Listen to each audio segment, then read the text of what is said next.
October is Breast Cancer Awareness Month. For $10, you get to try 10 workouts at Curve Santa Monica. And every dollar is donated to the American Cancer Society for breast cancer research and care. Together, we can make a difference in the fight against breast cancer.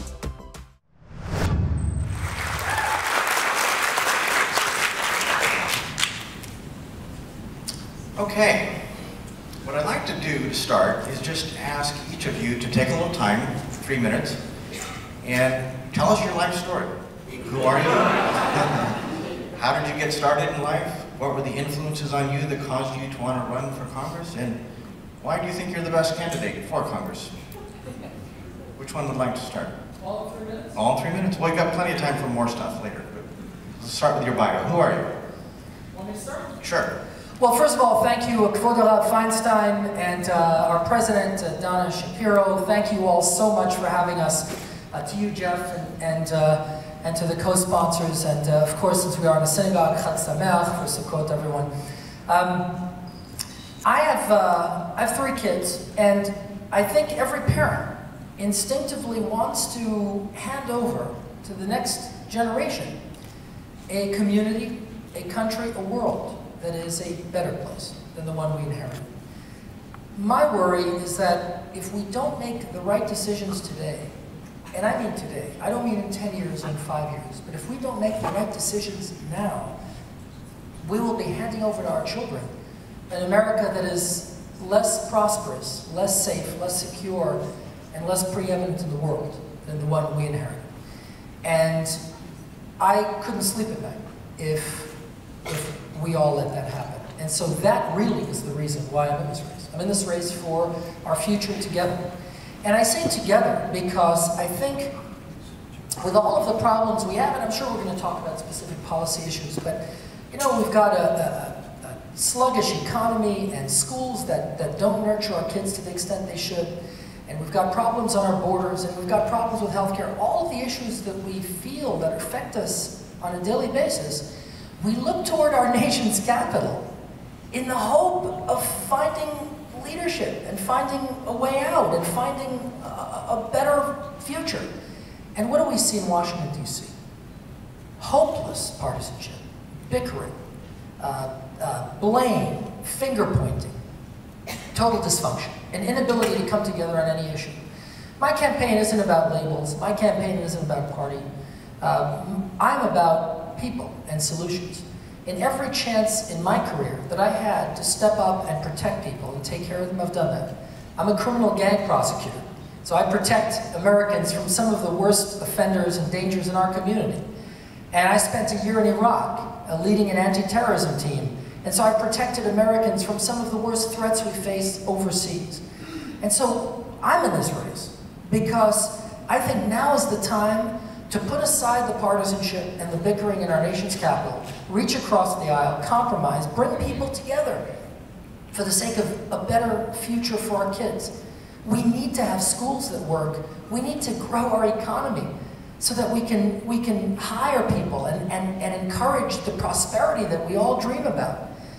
And we need to take care of our leadership overseas for the sake of our ally Israel, and for the sake of a safer America.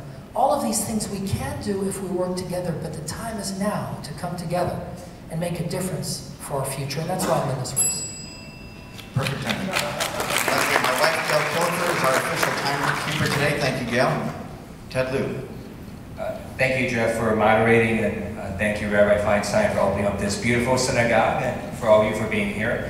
Because we've done a number of these, I can actually tell you my life story in 2 minutes. And then in the final minute, I'm going to talk about the economy. Like many folks, I am an immigrant, and when my parents looked at a map of America, they picked Cleveland, Ohio, so that's where we went. And we started off living in the basement of a person's home. We were poor, did not speak English well, and it was cold. And they would go to flea markets and sell gifts and jewelry to make ends meet. They did that for several years and eventually opened one gift store in the shopping mall, and my brother and I would help watch that store because we were free labor. And then eventually they expanded to 6 stores. And so in my mind, they achieved the American dream. They went from being poor to a home, gave my brother and I an amazing education, I went to Stanford and then Georgetown. And it's one reason I joined the U.S. Air Force on active duty. I believe I can never give back to America, everything this amazing country has given to my family. One reason I choose to remain in the reserves. I am a lieutenant colonel at Los Angeles Air Force Base. I'm in my 19th year. And it's one reason I'm in politics. Make sure that this dream remains open for people who want to work hard and succeed. After the active duty Air Force, I went to a law firm for nearly 3 years. I'm also a recovering attorney. I went to a financial services company, elected to Torrance City Council in 2002, the State Assembly in 2005, and the State Senate in 2011. And to understand where we are economically, let me just take you back down memory lane 5 to 6 years ago to 2008, when California was facing many of the same issues that America is facing today. We had deep political gridlock, a budget deficit of over $60 billion, and double-digit unemployment. We were on the verge of a government shutdown, but we didn't do that. I was on the Speaker's leadership team, and we worked with Democrats and Republicans, worked with the Republican governor, made some very difficult choices, and stabilized California in 2008. Came back in 2009, did the same thing, provided a foundation from which to grow. And now, just a few months ago, we passed an on-time balanced budget. We paid down over $10 billion of debt. We'll be largely debt-free by 2020.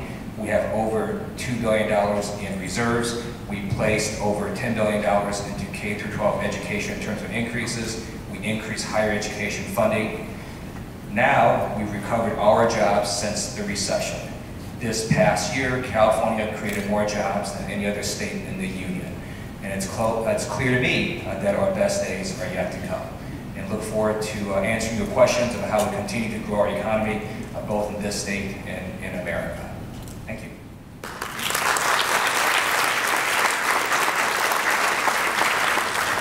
Okay, let's talk for a minute about Congress itself, the institution. It's held in very low esteem these days, and it seems totally dysfunctional to most Americans, I think.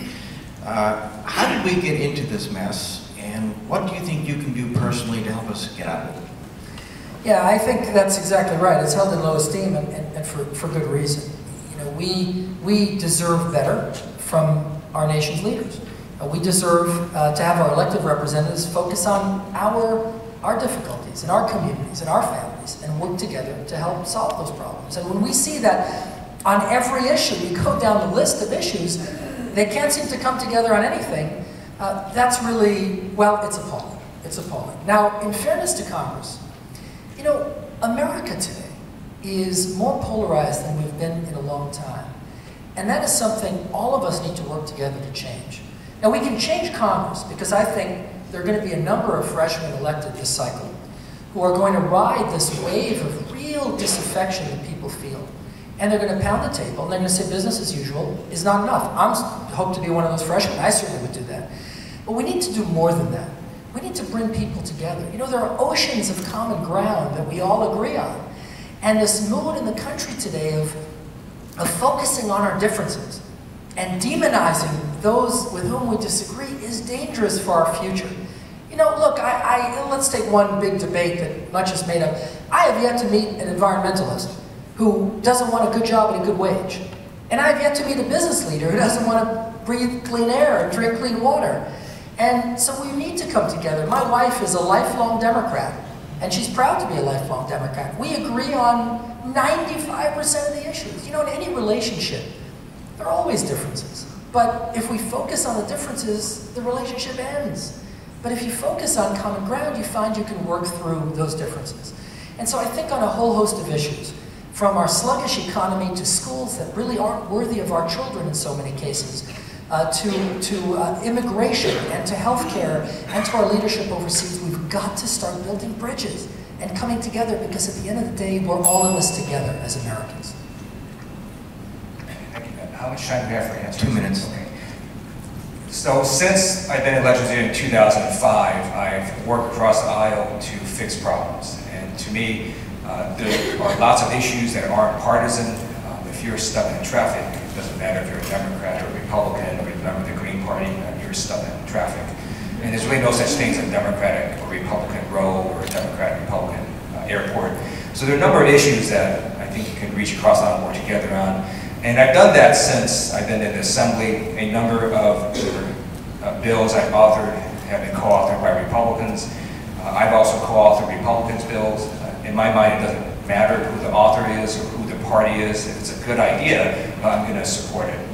And just a few weeks ago, Governor Brown signed one of my principal pieces of legislation this year, directing California officials to not cooperate with the National Security Agency when they come in and violate your Fourth Amendment rights and seek your private unconstitutional information unless they have a warrant.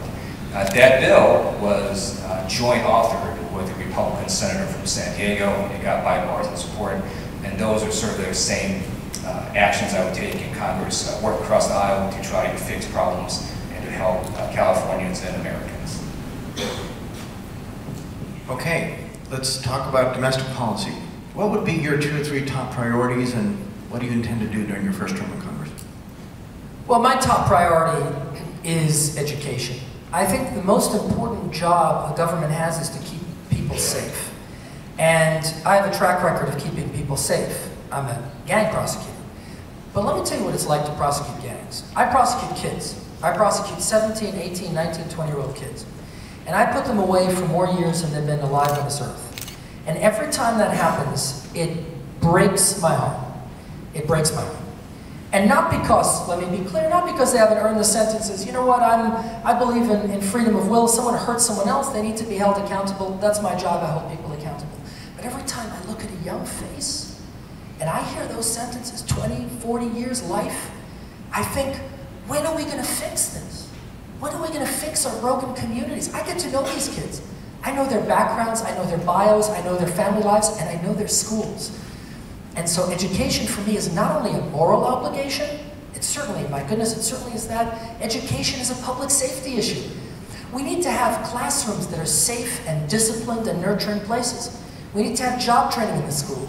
We need to have after-school programs so when healthy classrooms get out, they engage our kids in meaningful ways. And we need to have schools that empower kids to have a taste of their limitless potential. You know, a kid joins a gang because they want to feel a sense of self-worth, some importance, some love. Who doesn't? My goodness, who doesn't? And we need to provide healthy vehicles for doing that. I was speaking to a CEO friend of mine who gives a lot of money to education, and I said, you know, we need to have empowering schools and nurturing schools. He stopped me mid-sentence. He said, Elan, wait a minute. You know what I give my money to? I wish I could be worried about empowerment. I give my money to literacy programs, because in America, we're not teaching our kids how to read. Now, ladies and gentlemen, we shouldn't be able to sleep at night knowing this. This is the United States of America. Our kids are our most important asset, and we've got to do better. Domestic policy. Thank you. I believe continuing to grow our economy and create jobs is extremely important. When I was in legislature in 2007, 8, 9, and 10, we were just cutting and slashing because people were not doing well and businesses were not doing well. So you can't fund education or environmental enforcement or protect the social safety net if you don't have revenues, and that means the economy has to grow and we need to have businesses and people do well. I was a principal co-author this year of the law to expand California's film and TV media production Keep in California. We had a whole series of ripple effects from caterers to dry cleaners and so on. At the federal level, I would also look at incentives to make sure we keep productions not just in California but also in America, because we've been losing these productions to other countries such as New Zealand, Australia, and England as well.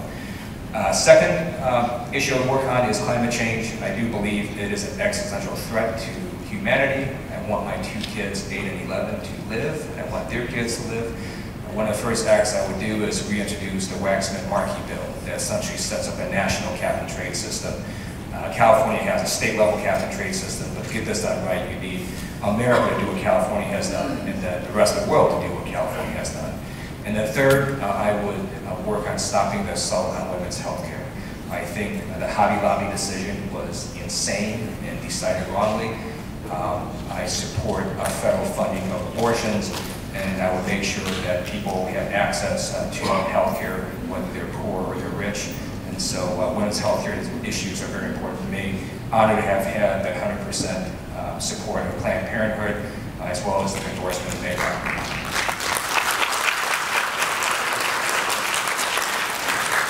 Okay, we just talked about domestic policy. Now let's shift over to foreign affairs. What do you think is going on out there? The world is kind of a mess these days, and what do we need to do about it?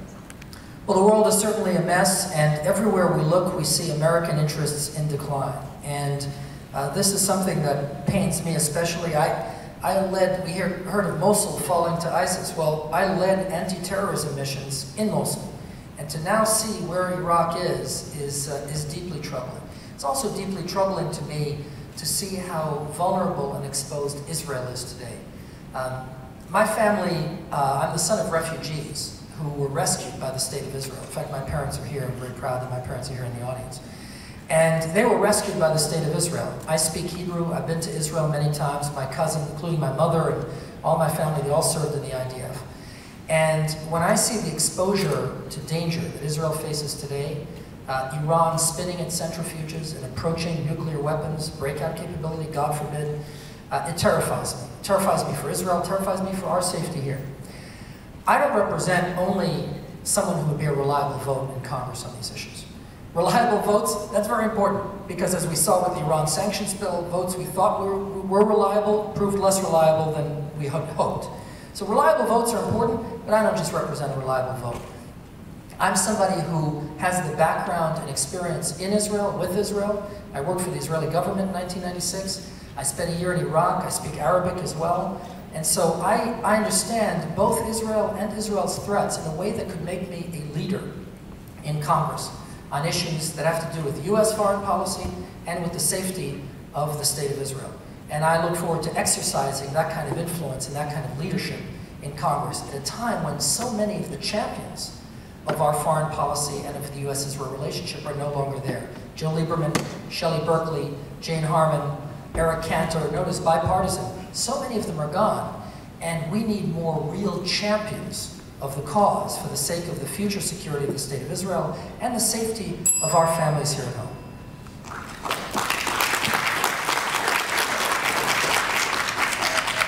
I believe Iran poses an existential threat to Israel and to the region if they get a nuclear weapon.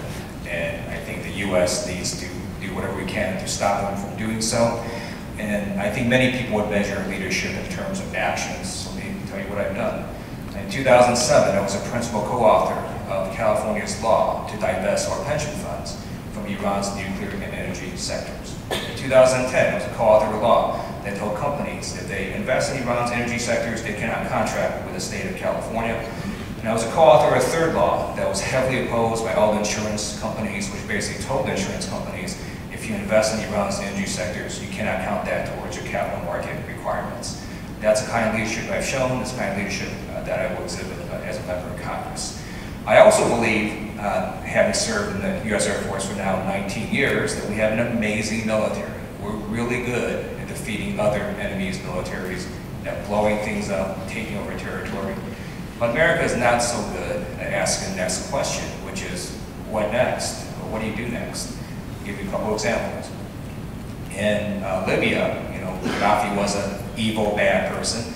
Not a lot of evidence was to strike the U.S. We take him out, and now Libya is in far more chaos than it was. In Iraq, Saddam Hussein was an evil, brutal dictator. Very low evidence was an attack the U.S., and now we know no evidence he had weapons of mass destruction. The Bush administration takes him out. We are now in far more chaos in Iraq.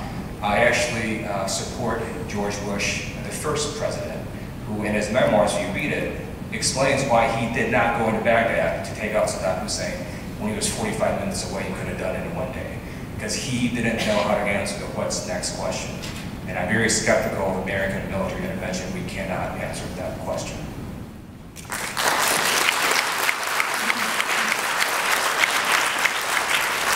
Okay, now let's shoot for a 1-minute response. I'm going to give you some quick hits here. Deficit reduction. What do we need to do? Deficit reduction? Yes. When you say 1-minute response, you're not response to what he just said. No. Right. Deficit reduction, I think the kind of debt we're leaving our kids with is inexcusable. Very soon we're going to get to the point where there's nothing our kids will be able to do to dig this country out of the debt we leave them. I think we need to grow our economy.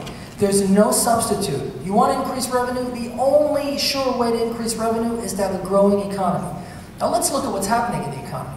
We have a flight of businesses from California, in many cases from America. A friend of mine was telling me, well, you know, he had a CEO of a biomedical company who was going to build a biomedical device manufacturing plant, wanted to put it here, but he put it in Ottawa, because here we have a tax on biomedical devices. And then in California, my goodness, every sector, Hollywood, automotive, aerospace, they're leaving California and they're going to Texas and Nevada and Arizona. We have to stop the bleeding and grow our economy. That'll increase jobs and revenues to the state coffers. I believe continuing to grow our economy and create jobs is the easiest and most effective way to reduce our deficit. I think it's also important to note that in the last 5 consecutive quarters, the deficit has fallen. So those are just the facts. The economy is starting to improve somewhat, but we do need to continue to grow it, and I believe having incentives such as a film and TV production tax credit is important. I also believe we need to close corporate loopholes. I think this whole inversion problem is, as the President said, un-American. I don't think all these American companies should go to other countries just to save on taxes because of corporate loophole. And there are other things we do to try to close those, but not affect an ability for people in California and America to create jobs. And it's true that in California, we do lose companies to other states, but we also have companies that enter. When you net the two out, California created more jobs this past year than any other state in the union.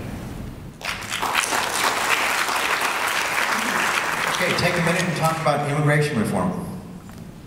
So I think that this is a perfect example of the disgraceful polarization of Congress. The fact that we can't solve this problem is just appalling. First of all, border security. Border security is not an immigration issue. Border security is a public safety issue. I just had to put my campaign on hold, literally on hold, 2 months ago to prosecute a murder case. Prosecuted a murder.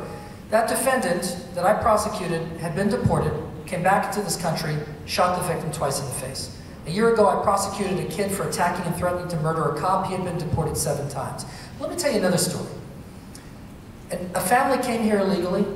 When their son turned 17, they were homeless, and migrant farm workers. When their son turned 17, they brought him to the U.S. Marine Corps recruiting station. They signed him up. They said, we're going to pay this country back for giving us a life.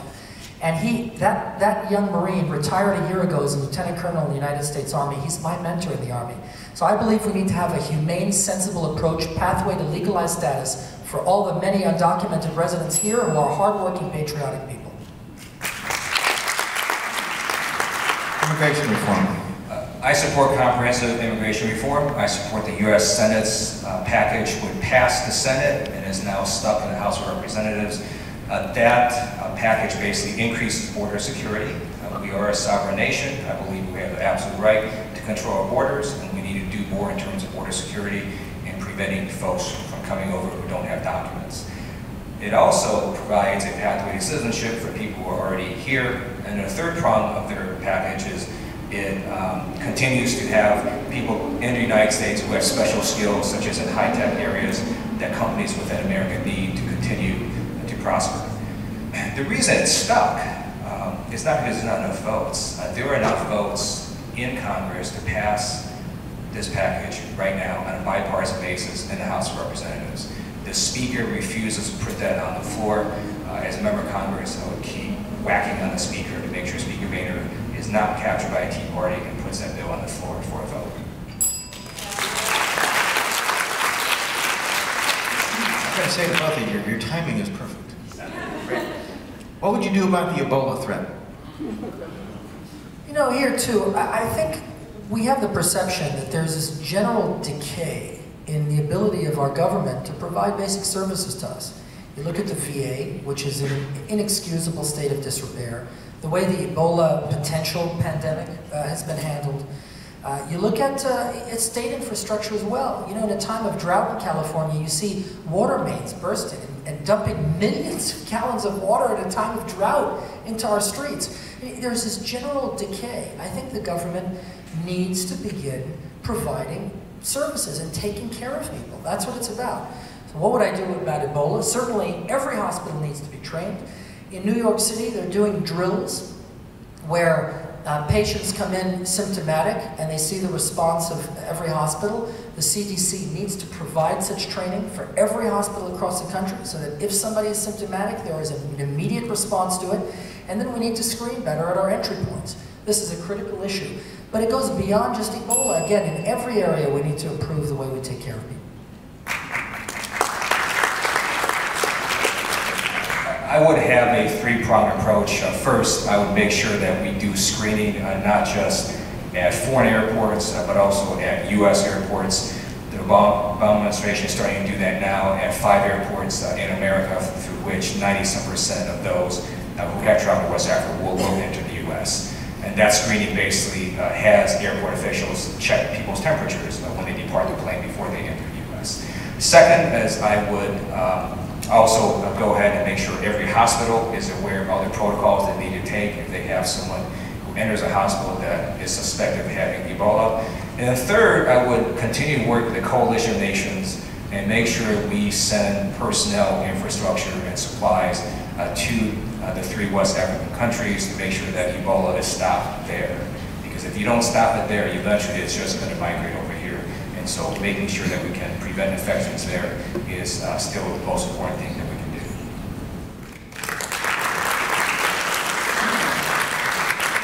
You know, we have a federal facility very close to here, the VA, and some people in the area think that more should be done for homeless veterans in the area, housing them on the property. It's controversial. There are other people who think that this would be a very bad idea. Elan. My wife worked for the VA. She's a doctor, and she actually practices in the 33rd District, so she really sees the failings of our healthcare system on a daily basis.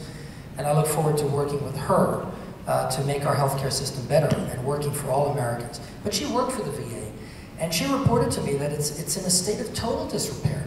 So yes, I think we need to provide better treatment of our veterans. We need to have a better system for delivering basic health care. I would institute an insurance-type plan, like we have TRICARE. I'm currently in the military. I'm a major in the U.S. Army currently. I drill 1 weekend a month. And when I'm on active duty, or even now, I could for example, have TRICARE as an insurance plan. I think we need to have smarter ways of delivering health insurance for our veterans, taking care of them, and keeping them safe, because they've earned it. They've done enough for us where they've earned to be treated better than the VA in its current system. The question is housing. I would like to follow up on that. The question was about housing for homeless veterans here. We'll give you a little extra time. I have to tell you, I think there's an enormous problem with homeless. Done? No, I'm giving him a little extra time here. So I think there's an enormous problem. When I see someone homeless in the street, I don't think we should discriminate based upon whether they've served in the military or not. I think homeless people, the problems we have homeless. My campaign headquarters is in Westwood. The homeless problem in Westwood Village is staggering. And so I think we need to have, I can tell you as a prosecutor, you know how many times I have defendants who have mental health issues and had been homeless, and I have no place to house them. I don't want to send them to prison. I care about them, and so I work with the defense attorney to try to have a solution for people who are mentally ill. And I say, hey, we agree this person shouldn't go to prison. No place in California can house them. I have a case right now where we've been going back and forth, not fighting because we agree on the outcome. But there's no place to house them. We need to have better mental health facilities all throughout the state, and not only for veterans, that would take care of all homeless people. Ted, take some extra time. Thank you. As some of you may know, there's currently a lawsuit that the ACLU and other entities have filed against the VA because they're not using their land properly, in essence. I'd like to see what happens to that lawsuit, but also I think it is important that the VA work with other stakeholders, the neighborhoods, community groups, and regardless of what the lawsuit says, that they do take their land and make sure they don't have leases on there that are not appropriate, and then have some of that land go to housing for homeless veterans, and I would support that. I also do support what Congress just did, which is they passed on a bipartisan basis a huge influx of funding to Veterans Administration so they can hire more personnel to treat the numerous veterans that we have now. We have gone to various wars and served the U.S. with honor, but they were underfunded for a very long time. Now Congress has sought to fix part of that, And I'd like to give that some time to see how they can fix VA before we do a lot of additional changes. Okay, let's open it up to the audience. Kelsey, would you grab the microphone, please? And I'd like to ask the audience to limit your questions to issues of federal concern. We don't need to ask these guys what they think about the new stop sign at Mayfield and Bundy. Let's talk about federal issues because they're running for Congress. Hi, I just wanted to ask how you guys feel about raising minimum wage in the United States.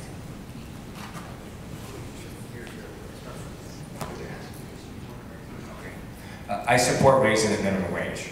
I voted for the minimum wage increase when I was in the California legislature to increase it to $9 this year, and it'll go to $10 next year. I believe income inequality is a problem for America, and we need to not just create jobs and make sure economic communities grow. We need to make sure that everyone, including the middle class, has access to good paying jobs. So I support minimum wage increases. I think we all understand that people are paid below the wages they need. In fact, it's an incredible statistic. 55% of college graduates are either unemployed or underemployed today. It's a disaster. The only way to solve this problem is to have a growing economy. A growing economy will reduce unemployment and will raise wages for everybody. My fear is that if we currently, with our economic growth as low as it is now, if we raise the minimum wage now, what will happen is more companies will leave California. And you're going to have a drop. Already, unemployment is 9%, nearly 9%. Youth unemployment is double, and minority unemployment in the state is catastrophic. And so I think before we raise the minimum wage, we need to grow our economy, and that means creating a tax and regulatory infrastructure that attracts businesses back to California so they can grow and hire and grow our economy right here at home.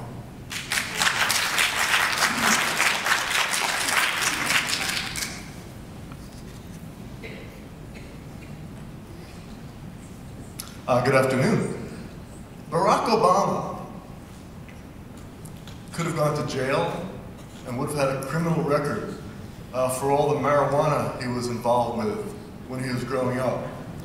But Hawaii is the one state in the Union which does not use marijuana laws to discriminate against black people. So my question is, if you get to the federal level, what will you do to help legalize marijuana?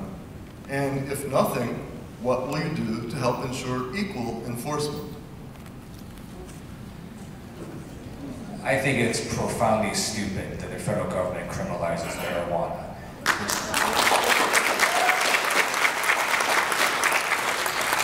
And do you really want your U.S. attorneys and FBI to be investigating crimes related to marijuana when there's far more things that are more important they should be doing?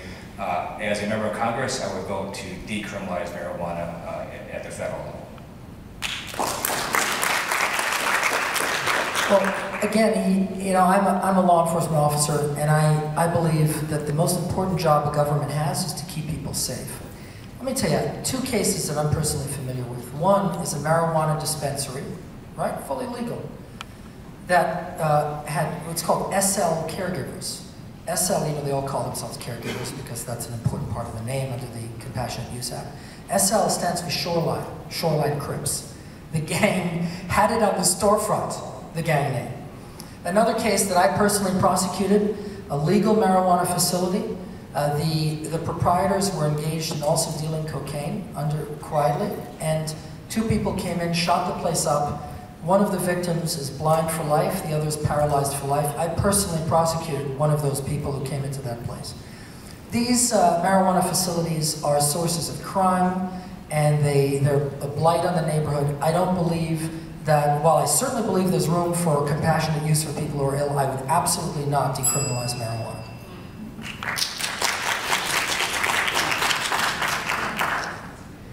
Hi. We all agree that our children are our future here, and we have dilapidated buildings that our kids are going to school in. They've got, issues that they need to be modernized for 21st century, and we have a real education problem going on in America. What would you do here in Congress in order to put some funding back into increasing our budgets for our schools, as well as getting our classrooms 21st century, getting rid of PCBs and lead-based paint and asbestos, and making sure that our kids are protected for their future. In terms of funding, most funding for education comes from states. So the federal government has very little to do in terms of funding, although the federal government does have grants that it can give states for technology and for other things. The federal government can do far more on the second part of your question, which is dealing with potential environmental hazards at schools. So as a member of Congress, I would work with the EPA and look at what environmental hazards may be affecting schools. I've been made aware of the PCB issue. It is very troubling to me. In fact, when I was made aware of that, my first question to my staff was, are my 8-year-old and 11-year-old sitting in a classroom with PCBs in the windows? And so we're going to look at that, and if it's something we need to do like asbestos, then we just need to do it. So that's something I'd like to learn more about as well, but as a member of Congress, it would be important for me to get out the facts and the science and make sure if it's a problem that we fix it. Yeah, two things. I would do two things, and thank you for your question. As I said, education is my top issue.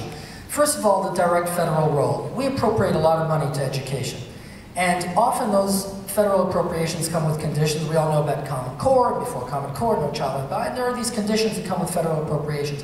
How about conditions that have to do with the way a facility is run? How about conditions that have to do with teacher salaries? We don't pay our teachers a living wage. Why can't we have a federal appropriation that increases teacher salaries and elevates the profession? Also, tenure reform. These are all things we can do with federal appropriations. The second thing is the state role. Federal government and a member of Congress can have impact on that as well. Why can't a member of Congress work together with the local school districts and say, hey, what can we do, what can you do? Let's work together and fix this problem so we can take care of our kids, because at the end of the day, it's all about our kids. Nothing's more important than that. I agree. Thank you for your question.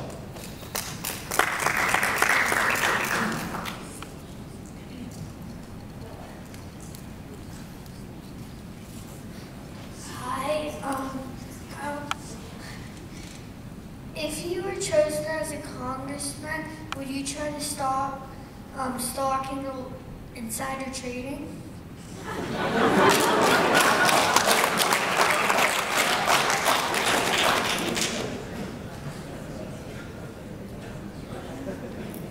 Yes. But let me elaborate on a point that question was asked.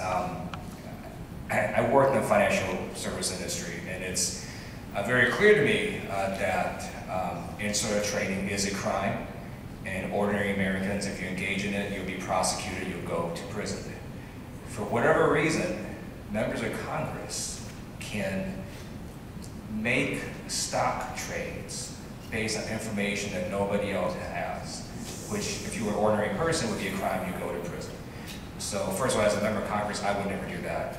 I would also work to make sure that whatever laws apply to ordinary people apply to members of Congress.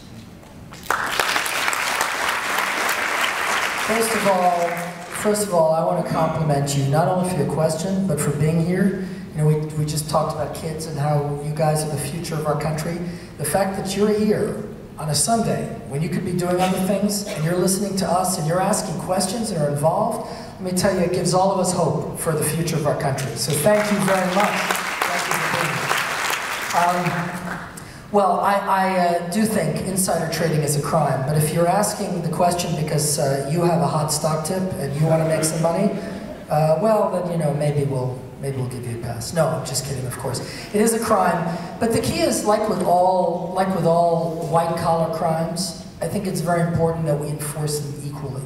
That's the thing. These crimes are already on the books, but so often we don't have equal enforcement. You, sir, you asked a question before about marijuana, and I like the second part of your question.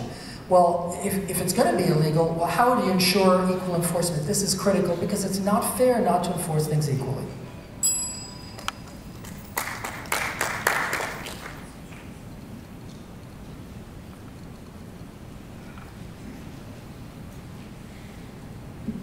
So I have a two-part question. First part is a federal law, Title VII, protects people from being discriminated against on the basis of age, gender. There's the Americans with Disabilities Act that protects people with disabilities. And California has a law that prohibits discrimination based on somebody being gay or lesbian. My question for you is, as more background, there's currently no federal law that protects gay or lesbian people at the workplace. Would you support federal legislation that would make it illegal for all employers across the country to discriminate against an employee or an applicant for employment based on that person's sexual orientation? Absolutely, yes. I would take California's law and try to nationalize it. I'd also take another of California's laws, one that I authored, which bans gay conversion therapy for minors. Ninth Circuit Court of Appeals upheld it this year. And New Jersey now just copied California's law. So I would also take that law and try to nationalize it and make it go across America. And to me, at the end of the day, all discrimination is wrong, but discriminating against someone based on who they are and who they love is profoundly offensive to me. And so I would absolutely work on those two laws.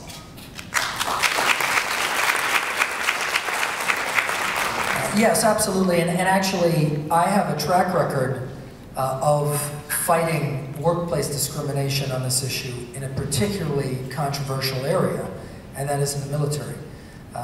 Way before the procedures were changed in the military, and now open homosexuals are allowed to serve in the military, I fought this tooth and nail. I didn't think the don't ask, don't tell compromise was just. I said, over the years, I had arguments with colleagues of mine in the military, and I said, you're going to tell an American who wants to put themselves in harm's way for the sake of defending the country that they can't do that because of whom they love, and that's crazy. And I got into these arguments, and I said, listen, unimorale, you can talk about unimorale, but that's nonsense. We've got to be just here. So I've got a track record of fighting in the military to have openly gay people serve. And so I absolutely think that in the private sector, that kind of discrimination should not be allowed. Kelsey, I'm sorry to tell you, but we're out of time. We have to wrap things up now and keep the show on the road. Ted, would you like to give us your closing comments? 3 minutes. Oh, thank you so much for being here and for taking the time out of a Sunday to participate in this. I have no doubt that if either of us were elected, we would try to work on a bipartisan basis to fix problems. But there are some very clear differences. If I were to be elected, I would vote for Leader Pelosi and caucus with the Democrats. Mr. Carr would vote for Speaker Boehner and caucus with Republicans. And there are just differences in how the parties think and how the parties approach issues. And then, even within this race, there are differences. So I'm going to run through some of them. I support a minimum wage increase. I support it now. I also support a ban on fracking. I support America being a leader on climate change, and I support federal funding of abortions. Those are different. Now, having said that, I've had a history of working on a bipartisan manner to fix problems and to move California forward. That's something that I would do as a member of Congress. And because of that, I've been honored to have been endorsed by both Democrats and Republicans, such as Congressmember Henry Waxman and Senator Dianne Feinstein, as well as Supervisor Don Knabe and former LA Mayor Richard Riordan. And very honored to have gotten the endorsement of the Los Angeles Times. We'll be honored to have your endorsement and your vote. Thank you for being here.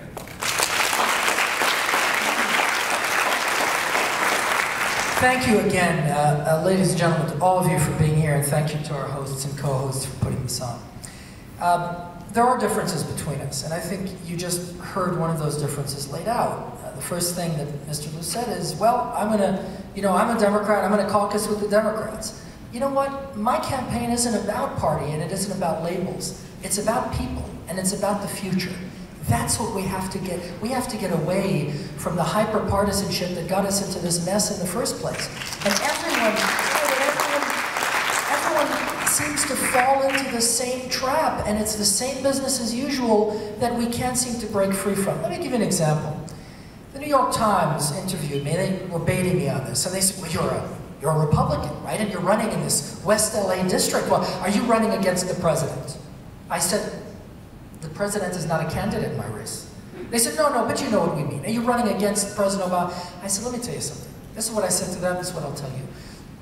There is plenty of blame to go around for the mess we're in. Plenty of blame. I don't care. I don't want to focus on blame. I don't want to focus on finger pointing. I want to focus on the future. Because we're all in this together, and we need to build our future together for the sake of a better America that our kids deserve. That's why when a national media venue wrote a piece about me, Weekly Standard, they said, you know, he doesn't just talk the talk. You know, they looked me up, they did some research, they said, boy, the 2 political donations reported that Elan Carr made, one is to a Republican, one is to a Democrat. That's it. So, you know what? I don't just pay lip service to this. I don't believe that we should evaluate labels and that we should put people in categories. I think we should look at solutions. And I'll tell you something, with regard to caucusing with the Republicans, I'm gonna fight for the best issues that work for the American people. And if that bucks the party leadership, so be it. I'm not interested in running for office so I can do anyone's bidding except the people's bidding. And that's what's gonna happen. I'm going to fight for what's right in Washington, D.C. Otherwise, why would I be running for this office at all? I became a gang prosecutor to protect people. I joined the Army to protect people. And I'm running for Congress to protect people. And that's what I'm going to do come November 4th. Thank you all very much. Appreciate you all very much. Let's hear it for them one more time.